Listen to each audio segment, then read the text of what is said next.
What were the qualities for you when you were looking for mentors? Were there any good qualities that you thought, oh, I want to be someone like this, but they also have good mentorship qualities? What were those? Not everybody's everything. Sometimes somebody might have, some really bad qualities, but a few good ones, Yeah. or maybe they have, good ones that are hard to get. Obviously, some people are more kind of less open, less willing to help with you, less willing to share with you. And if you can't get somebody to share with you, then they can't really be a mentor to you. But somebody who's open to sharing things with you obviously can be a good mentor. Did you know that 75% of successful people credit mentorship for their achievements? It's a staggering statistic that highlights the importance of having a mentor in your career journey. Today, we're diving deep into the world of mentorship and its impact on career growth. I'm going to be talking to Brian Falconer, principal at Severud Associates Consulting Engineers, who will be sharing valuable insights on this topic. I'm your host, Matt Picardal, and this is the Structural Engineering Channel. Let's jump into the conversation of the week.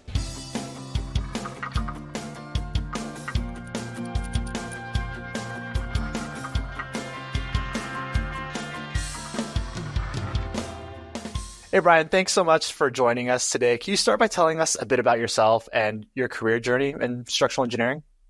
Sure, I could do that, Matthew. I grew up with a father who kind of dabbled in fixing up buildings, and I got interested in that.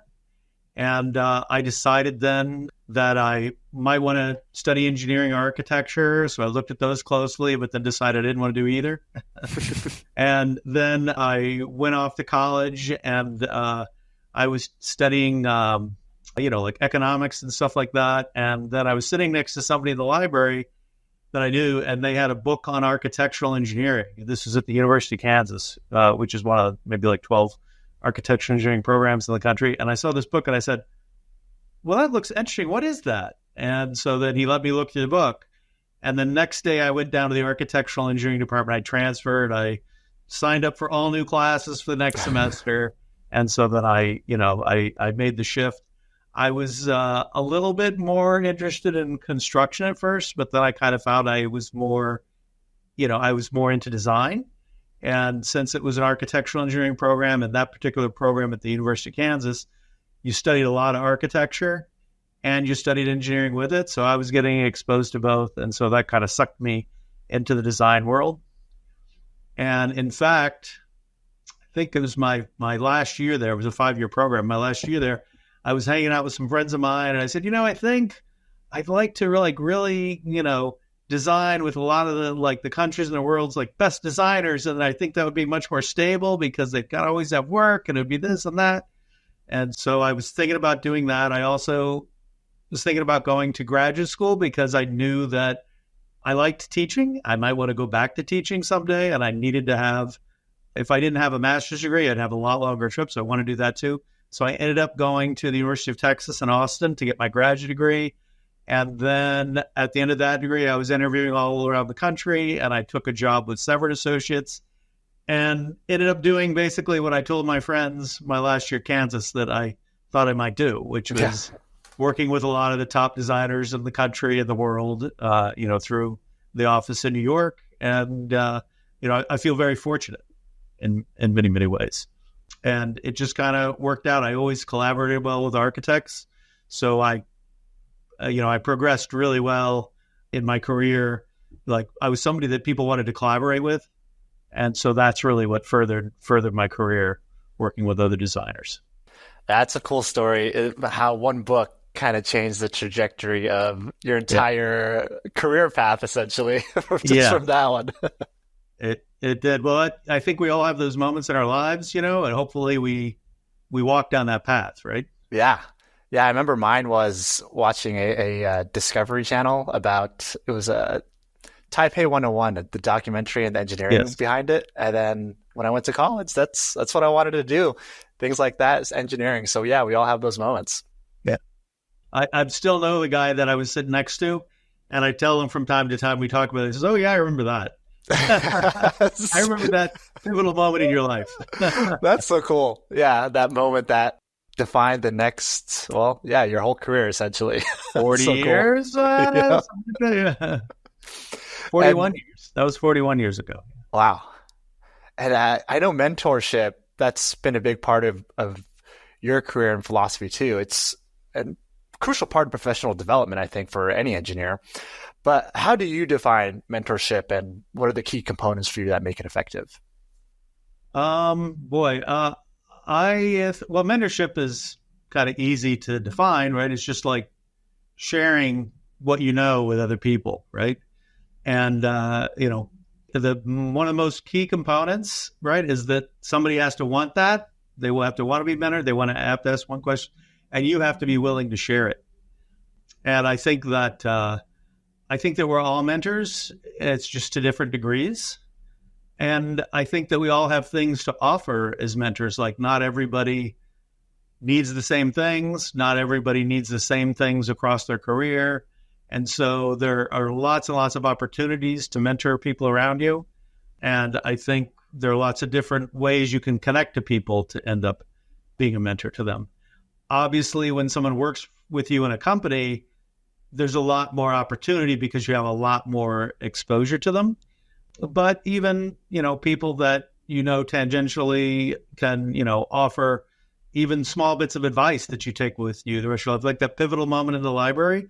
I think there have been conversations I've had with people that kind of stuck with me and remind me of things that I've shared, what I share with other people. So it kind of goes out exponentially, even though it was only a very short moment in time where I picked up on that. Yeah. And throughout your career, was it always purposefully looking for a mentor or being a mentor to someone, or did it just essentially just come out of organic relationships that form, or did you have a program in place that was officially formal in terms of a mentorship program of some sort? I did not have a formal mentorship program anywhere I went, but when I was finishing up graduate school, I went back I was back at the University of Kansas over a weekend or a week or something, and I went to see one of my old architecture professors, Bill Carswell. And he told me, you have to go somewhere where there's somebody there that you think is the person you want to be, that there's somebody or a few people that you want to emulate, because then that's really where you're going to be able to, develop into the person that you want to be. And so I've taken that advice with me kind of all along. And not that I don't ever go anywhere that I don't find somebody that's what I want to be. That's not what I do, but I pay special attention for when somebody has something that I would like to emulate, and that I, try and to some degree, I take them in as I'm their mentee and they're the mentor, and that I would try to learn, why did they get that way? Why do they do it that way? What's the nuance of why they might do something a certain way? And there are thousands of people that you're going to meet during your career. So there are thousands of people that could become a mentor for you. What were the qualities for you when you were looking for mentors? Were there any good qualities that you thought, I want to be someone like this, but they also have good mentorship qualities? What were those? Well, not everybody's everything, right? So sometimes somebody might have, some really bad qualities, but a few good ones, Yeah. or maybe they have, good ones that are hard to get. So I think that you can't just necessarily, write off people. Obviously, some people are more kind of less open, less willing to help with you, less willing to share with you. And if you can't get somebody to share with you, then they can't really be a mentor to you. But somebody who's open to sharing things with you obviously can be a good mentor. And especially if, like I said, you find them that they know how to do something, right? They know how to do a particular thing that you could learn from. Then you kind of mix those together. They have something I want to learn, and they're open to teaching me. So that's what I'm looking for. And I would even say I need that now, right? I'm well into my career. Let's see. I started here in 1990, so I'm 34 years into my career, but I'm still learning things, especially things more that a manager or an owner of a company needs to learn, right? That I didn't. It's not W squared over 8. Right. And it's not, how do I draw the detail of, the the deck sitting on a beam. But there's tons of things dealing with people, dealing with clients, dealing with legal issues, dealing with accounting. There's always something that you're going to have to learn. Yeah. So no matter what age or what phase you're in the profession, there's always something there's a next step that you need to learn. It's not always going to be something that you achieve and like, oh, I learned everything. That's it. I'm just going to mentor people from now on. It's like, no, there's a lot of stuff that you can still learn. It's interesting also as engineers, we kind of often are more contained, right? We're not as out there. We want to just kind of live in our bubble a little bit. Yeah. But you really need to be out there to learn, right? You need to really be open to learning. You need to be open to people.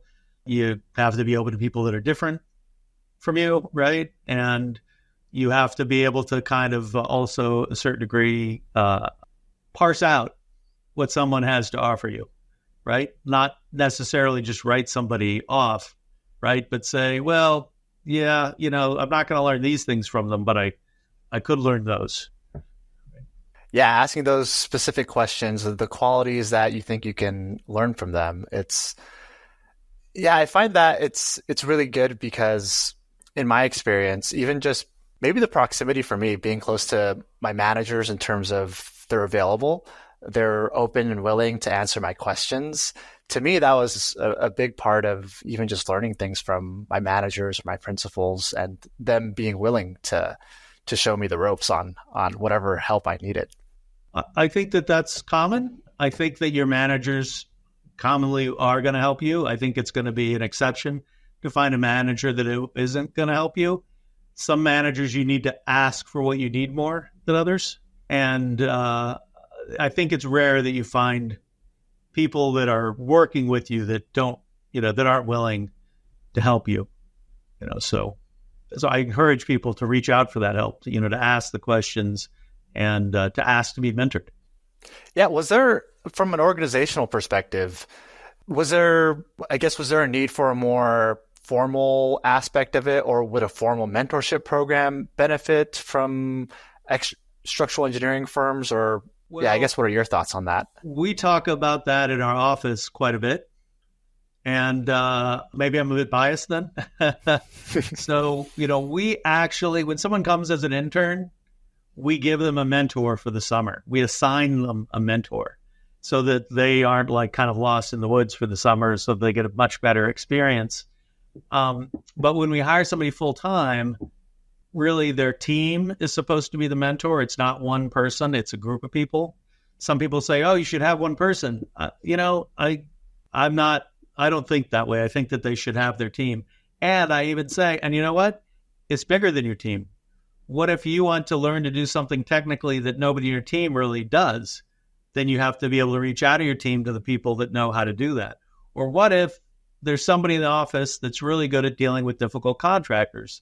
Well, you should go to them when you have a question about that. You need to be mentored about that. You shouldn't be, fixing. Obviously, we don't have anybody that can mentor you in the office, then that's tough. Like there's nobody that's an expert at that thing that you need. That's tough. But generally, in any kind of firm that's, probably 10 people, you're going to have a diversity of people. You're going to have people that are good at almost anything that you need to do and anything that you need to be mentored in. And I think I think it's kind of a silly expectation that one person could really develop you. I think that's completely wrong. Like it takes a village thing, that you really need access to a diverse group of people to teach you all the different things you need to do. Like why learn something from the fifth best person in the office at it? Why not learn it from the best person? Or if the best person maybe isn't such a good mentor, maybe the second best person, right? And that being in an office in this situation, you figure that out. It's kind of like if you didn't figure that out, wouldn't it be kind of like beating your head against a wall? Yeah. You might even ask to get moved into somebody's orbit if you thought you really needed to learn, from them. But anyway. That's what I think about it. Yeah, I think that's a good perspective. I mean, even just reflecting on my career, there was probably a main person that I would ask most of my questions to. But if you got a team, like maybe 10 plus people, everyone has their strengths and weaknesses and different personalities too. Maybe like you were saying, one's really good with negotiations or talking to contractors or dealing with construction support, and one's really technically proficient at one material that you can get help on. And I think recognizing those and building those relationships, I think that's a great way to go about it, because you can learn. Yeah, you're learning from the entire village, right? So yeah, and you're not wasting the resources of the village. Exactly. Right.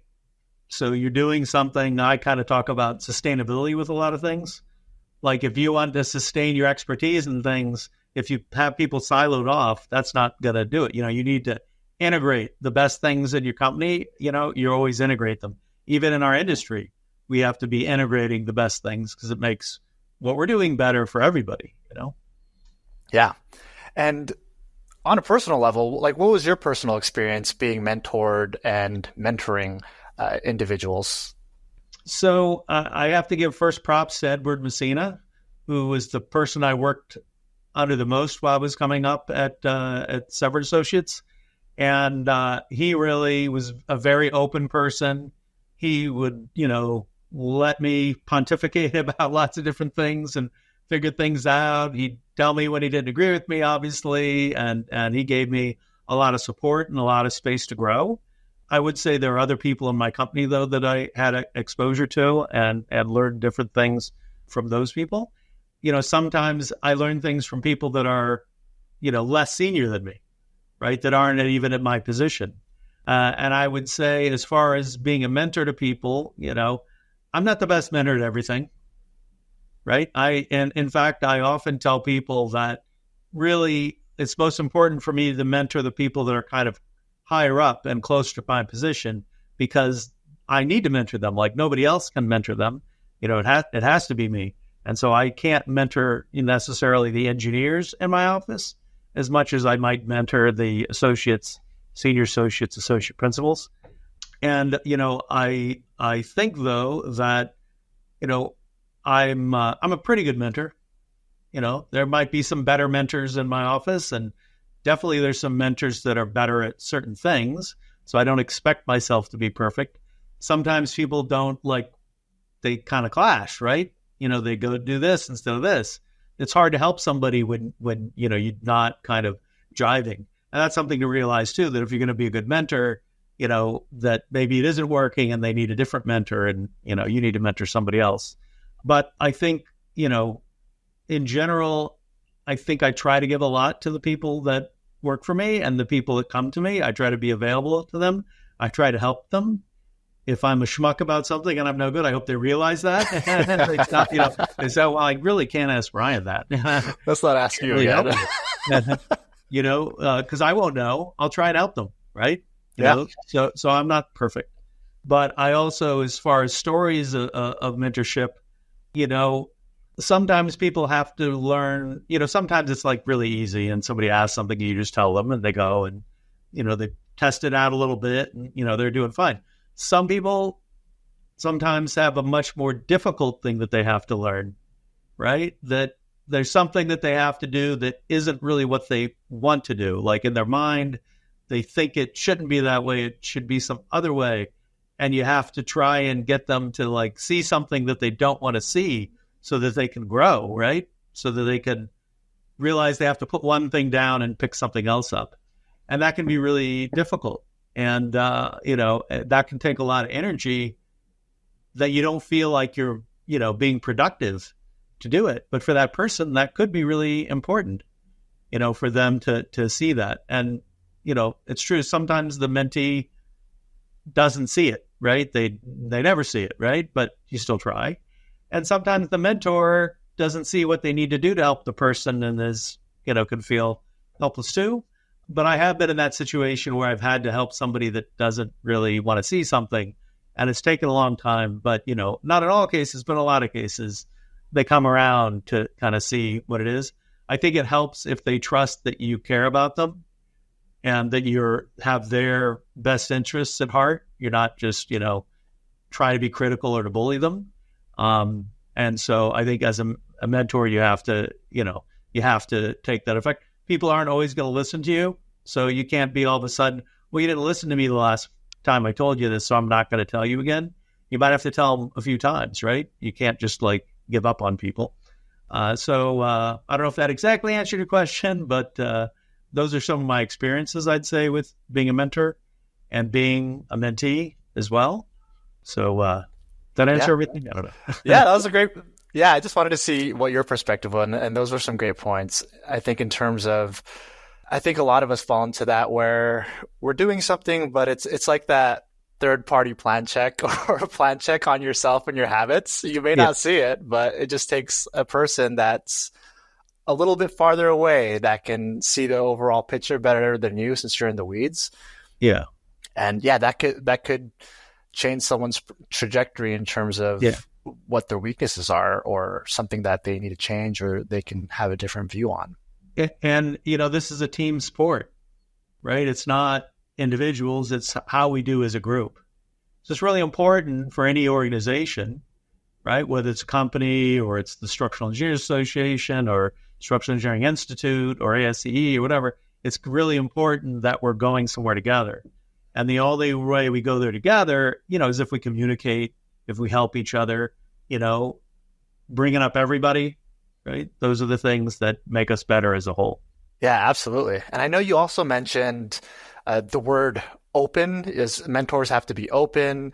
How did you, I guess, what are some of the qualities or maybe some of the things that you felt when you were talking to mentors that were open? Did you feel comfortable and maybe what the definition of what open is? So maybe I can be more open as a mentor. Well, I think that in something that's hard for me, listening, right? Listening to what the person is telling me and absorbing it and understanding it, being empathetic, those are things, that I don't know if this is exactly open, not getting frustrated when something seems to be repeating, when someone's having a difficult time with something, not to get frustrated, do you give them 3 chances? You give them 5 chances? So, it can't be one, because not everybody's going to do it on the first try. In fact, most people won't. Yeah.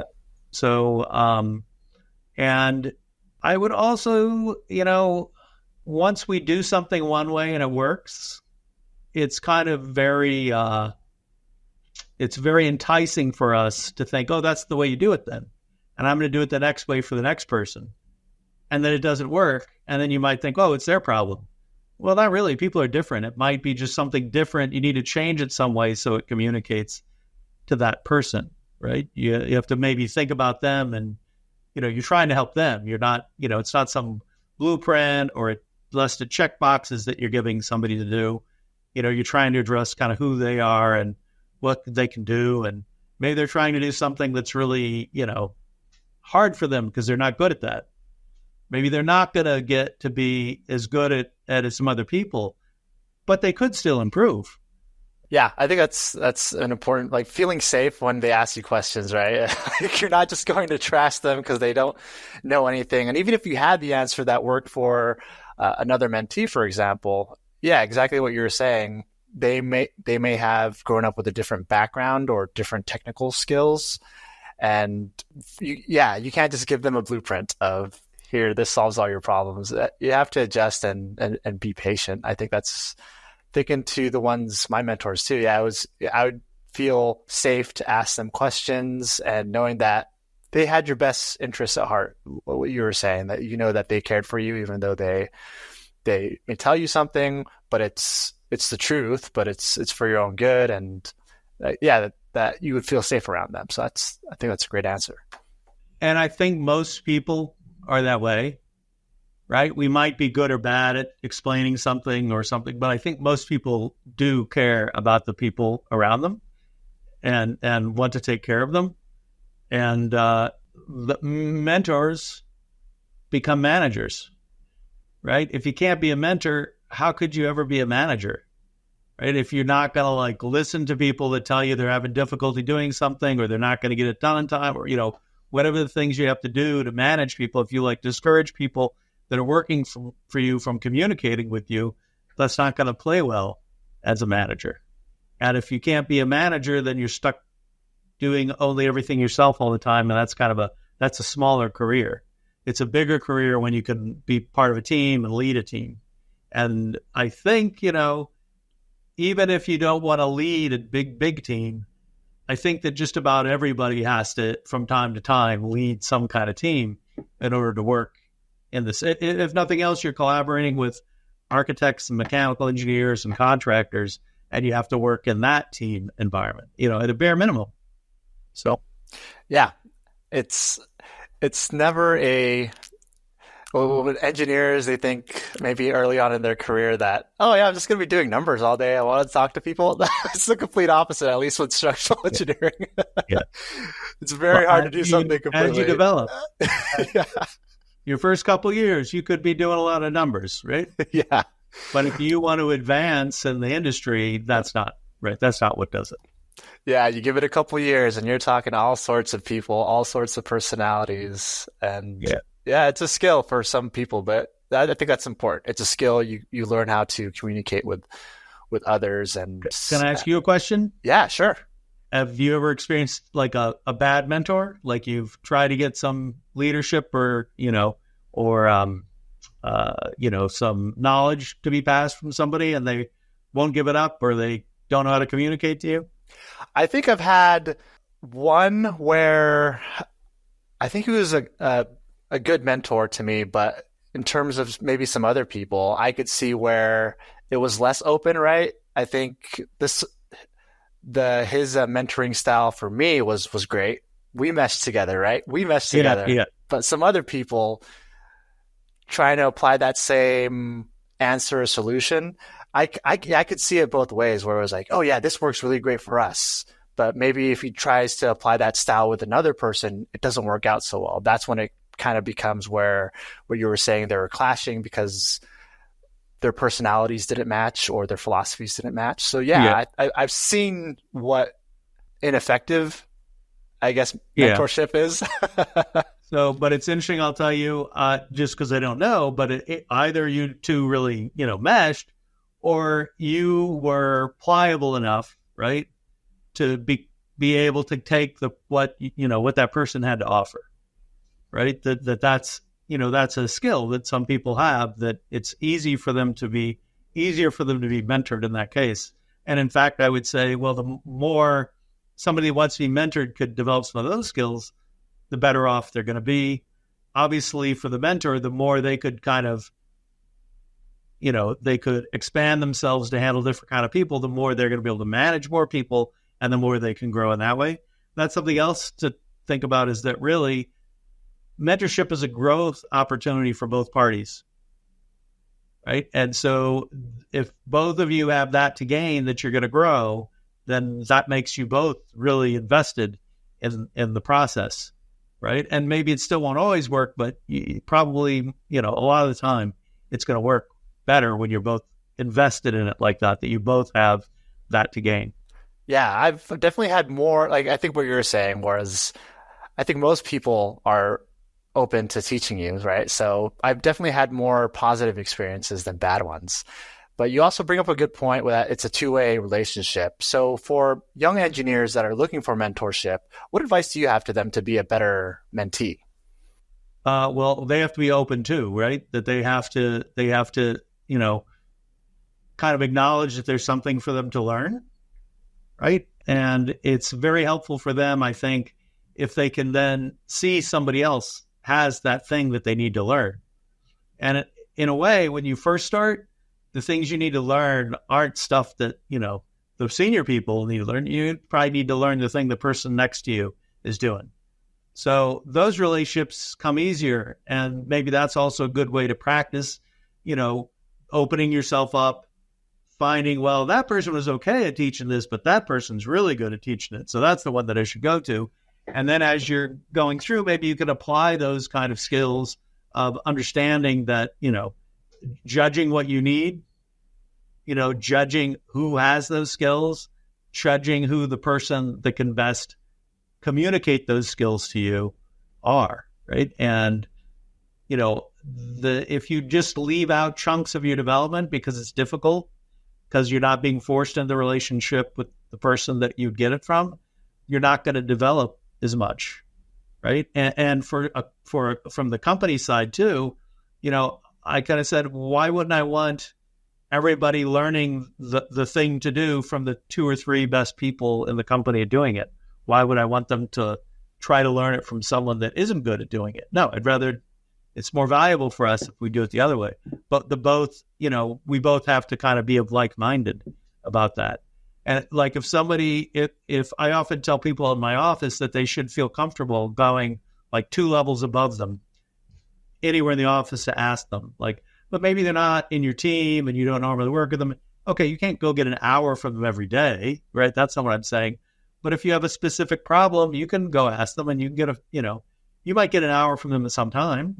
You might get 10 minutes a day for a week, right? When we have something going on. But why wouldn't you do that and like learn from them if that's the person that you should learn from? And I also tell people when they get within 2 levels of me, hey, carte blanche, you won the lottery. You can come talk to me whenever you have a problem you think you need to talk to me about. So. Yeah, I think that's a good point about the willing to ask those questions to those if you're a mentee. Is I sometimes find that maybe a younger engineer may not know someone at a higher level, but that's the person that they should talk to. And, getting over that shyness of, no, they're perfectly fine. You just need to go, let me introduce you, and then you can get more comfortable. It's just that first ask. By the way, let's say that there is somebody who's on, like somebody in my team, they would talk to me, right? They don't have to worry that I'm however many levels. They're working for me. They're on my team. They could come talk to me.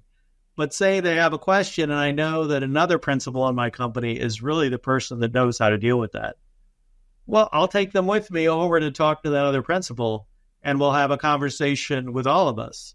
And they might be able to go back and ask a couple questions to that principal later. But, I'm going to establish that contact because I want them, I want to learn. I want them to learn, right? I want that kind of thing to happen in my company. Do I want them coming to talk to that principal for, like I said, an hour a day every day? No, I don't want that to happen. But for all these other things, when it's appropriate, and I tell my staff also that they should feel comfortable doing that too.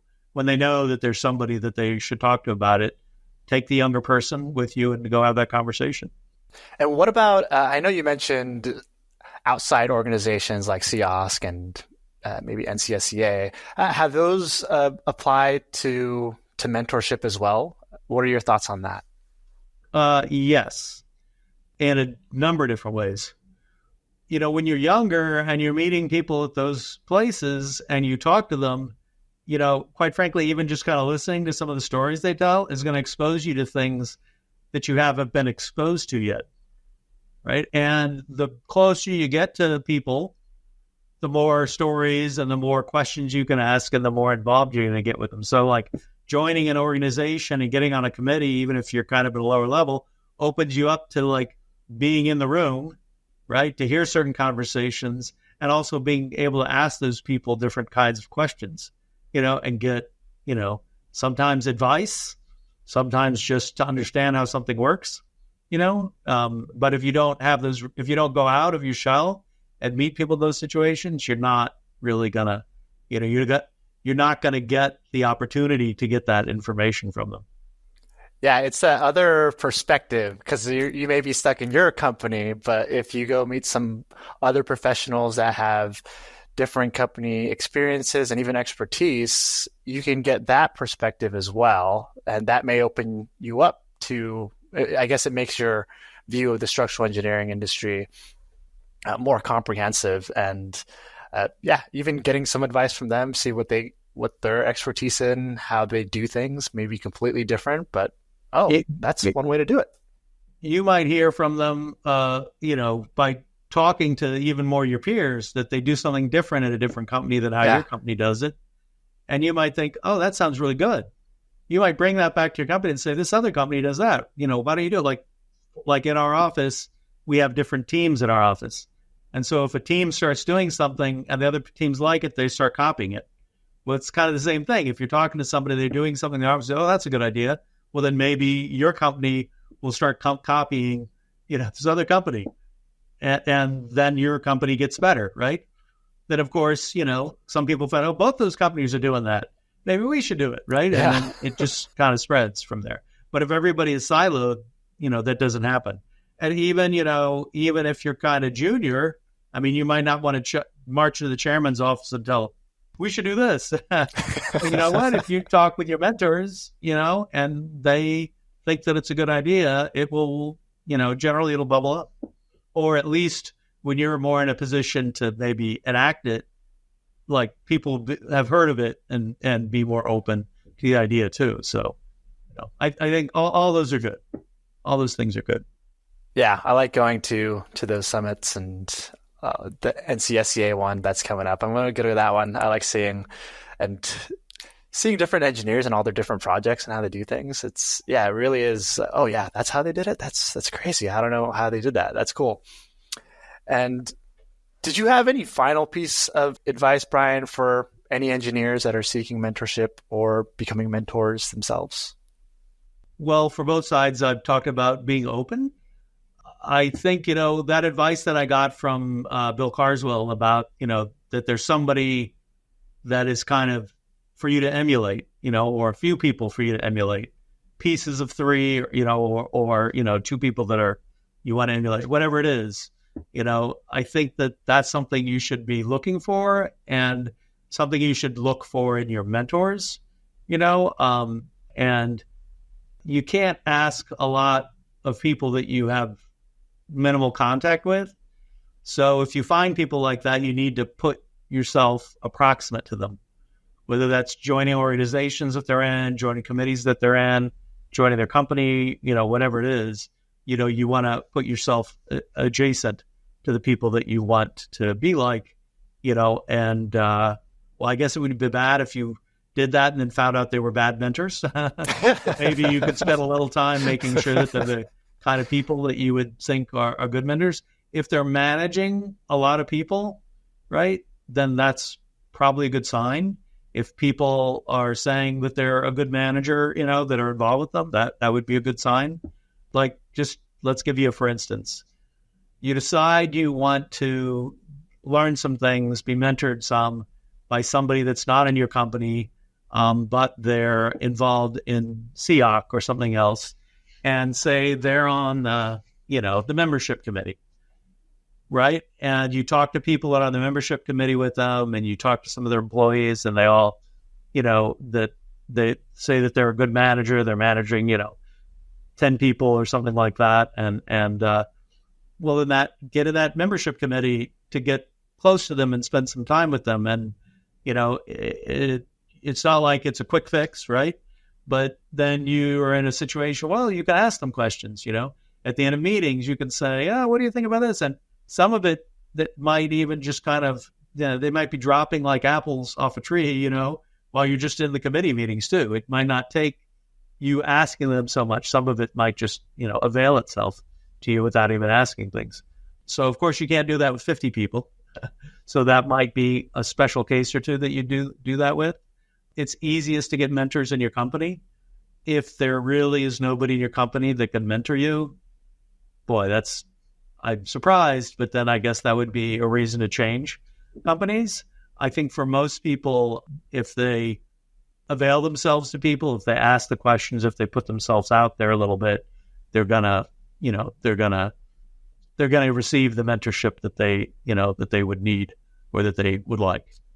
So, yeah, thanks for that, Brian. I think that's great practical advice with the proximity advice as well. I notice I do that too with groups or organizations or committees. It's like, hey, how do you guys do this? Or things that we're thinking of can just pop up, and just being constant contact, those touch points can help out a lot for whoever you want to get more information from or be like. So I definitely appreciate the advice, and yeah, thanks for talking about all this. I know you have a lot of years of experience. I know you're passionate about mentorship, and it shows, and giving us some insights on that. I really like the openness part about it, where I think that's a big part for the mentor to be open, and then that way more mentees can connect. And yeah, just wanted to thank you for everything that you said and having this discussion today. Can I share one last interesting thing with you? Yeah. Okay. I went to an ACEC national conference a few years ago, and I just kind of snuck in on a presentation about employee reviews. And it was this whole thing about continuous employer reviews where you don't just do it once a year, and a lot of times they would do it before raises come out, right? So then it became all about the raise. But they said, well, you do it after the raises come out. And then you do the big one after the raise, and then you do it all year long. And so we changed, or at least my group in my office changed to doing that, where then we're not talking about whether they're going to raise or not, right? We're talking about their development, right? And what they need to do across the next year to develop. And then we set it up so that at least every 3 months we're talking about these things. So they don't get to the end of the year and say, well, what did we achieve from our goals from last year? None? Well, let's try again this year. It's not, we're talking about it all year long, right? And that's not to say we achieve every goal, but it's really about development, right? And to kind of remind ourselves to do things and to stay involved. And yes, we have deadlines to meet, right? And profits to make and, all that stuff. But really, you didn't get into this. Well, I hope you didn't get into this to get rich, right? You could have done a lot of other stuff if money was your only thing. You get into this because at the end of the day, you want to see these great things that you got to work in.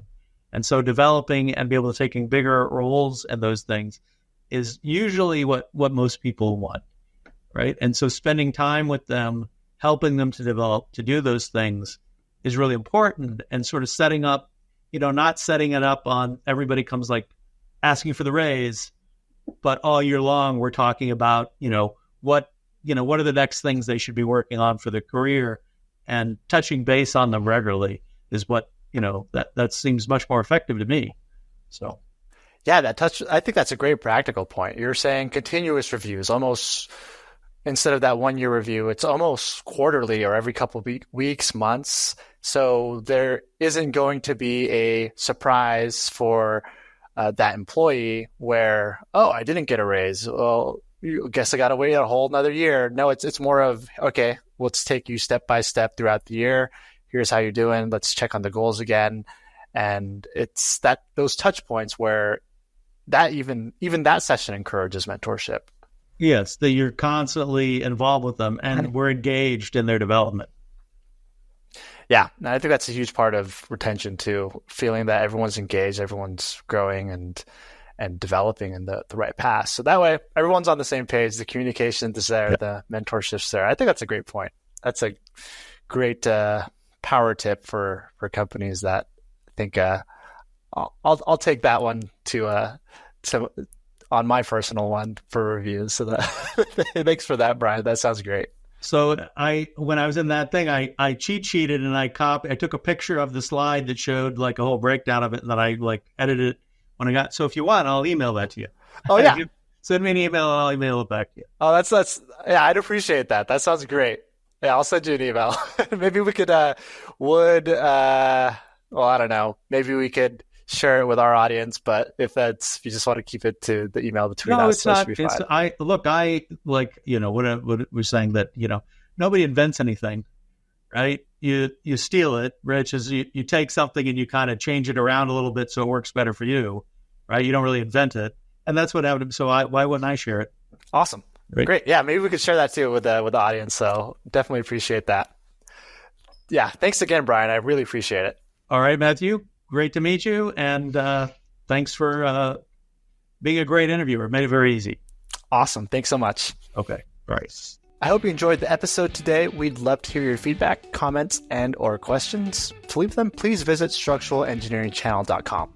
There you'll find a summary of the key points discussed in today's episode, as well as links to any of the resources or websites mentioned during this episode. Don't forget to subscribe to Apple Podcasts, Spotify, or wherever you listen to your podcast. Until next time, we wish you the best in all of your structural engineering endeavors.